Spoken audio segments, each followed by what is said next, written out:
Today, a storm is brewing inside one of America's largest unions. Shawn Fain, the president of the United Automobile Workers, a union with roughly 400,000 active members, is saying he's the victim of what he calls bogus allegations. Those allegations stem from an accusation that he used his position to look after a fiancé's and her sister's special favors. The United Automobile Workers, or U.A.W., has long been a key player in the automotive industry, representing workers at major manufacturers like Stellantis, the maker of Jeep and Chrysler vehicles. The controversy erupted when Rich Boyer, the vice president of the U.A.W. and a rival for the top job, publicly accused Fain of abuse of office. Boyer also claimed that Fain had retaliated by filing false accusations against him, calling him a dereliction of duty after the younger man refused to approve the favors that Fain wanted. A court-appointed monitor, Neil M. Borowski, has been overseeing the union's compliance with a 2021 agreement that followed a previous corruption scandal. In 2024, Borowski's report described how Fain had tried to weaken Boyer's authority over Stellantis negotiations, citing Boyer's failure to enforce a promised factory reopening in Belvidere, Illinois. According to Borowski, this was mysteries of retaliation for Boyer not intervening in a workers' The Department of Justice has opened a grand jury investigation to determine whether Fain abused his office. The investigation was announced in an email sent to union officials and lawyers, an email whose contents were shared with the New York Times.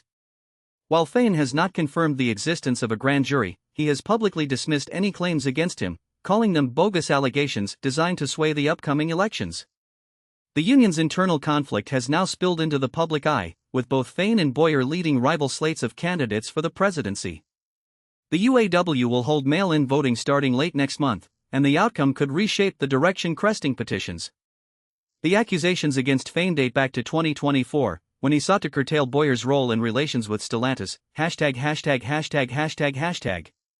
In 2024, Fain accused Boyer of undermining the union's negotiation stance, insisting that Boyer had made concessions in negotiations and failed to push for the carmaker to reopen a factory. Borowski's report suggested that Fain's attempts to reduce Boyer's authority were retaliation for Boyer's refusal to intervene in a workers' compensation claim filed by the sister of Fain's fiancé, and Boyer's denial of a bonus that would have benefited the fiancé. Borowski's findings label Fain's actions as improper and part of a recurring pattern of retaliation. In response to the DOJ's investigation, a spokesman for the U.A.W. clarified that the union itself is not the focus of the grand jury. The Justice Department has yet to respond to inquiries about the investigation as of Sunday. The U.A.W. bread includes a vast allures indeed, and the implications are far from cosmetic.